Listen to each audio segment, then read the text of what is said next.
Well, EU expert and political analyst Klaus Jurgens joins us now live from Vienna to speak more about the party conference in Hamburg right now. How much do you think this is the end of an era in Germany? Angela Merkel has been a pivotal figure in German politics for 2 decades now.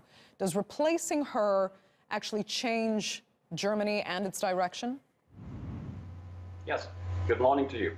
I think it is the end of an era. Why am I saying this? Germans are usually very attached to a long-term leader. If we go back in history, Helmut Schmidt, Helmut Kohl, only mentioning two, now Angela Merkel. And a certain era is often linked with a certain person or chancellor. And she is working hard on her legacy. Her legacy at home might be more complicated to measure than recently her legacy abroad. She came to the Syria summit in Istanbul. She floated the idea of a European army with French President Macron. And she is pretty much, for sure, behind closed doors, working on a successor who would actually follow in her footsteps. But yes, indeed, it is the end of an era. You mentioned perhaps if her favorite candidate from Bauer would not be elected, there could be a power struggle and she might perhaps no longer be the chancellor come 2021. But we will see. We will know this afternoon for sure. It's interesting, as you say, Germans like their long-term leaders. It also seems the global community has gotten very used to Angela Merkel's kind of steady hand, if I can call it that. How will they be able to adjust internationally to not having her any longer at the helm? It will definitely take quite some time. She has established or further solidified modern Germany as not only an economy, but as a country that actually wants to play a bigger role in world affairs, not only in European affairs. She became a symbol of a welcoming, modern nation.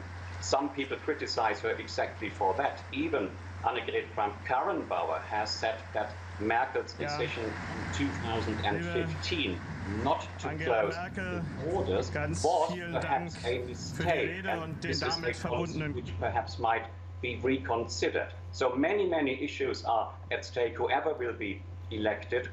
Some people say it is not only the economy, for sure. There is the dimension of the refugee crisis. There is the dimension of the far right coming to power in ever more places. And what, if I may add this one line, what one of the candidates said struck me as very interesting. Friedrich Merz basically has said he wants to bring the CDU, CSU back to 40%. There was a time in German politics where both Social Democrats and CDU, CSU were just about able to garner these huge votes at the ballot box, and Merz at the same time wants to cut into half the current vote of the AfD. Very interesting proposals from Merz. And you said, of course, there is candidate number 3, the youngest one at only 38 years, the current health minister. Could a young man, young in inverted commas, win against 2 perhaps more experienced competitors? We will know this afternoon. I think there will not be a second vote. I think the party Congress wants to get on with business. They do not want to create the impression amongst the German public we do not know whom we want to vote. I'm pretty much certain, with all modesty, that this afternoon in Hamburg there will be a winner. Okay, Klaus Jurgens, we will leave it there. Thank you so much for that from Vienna.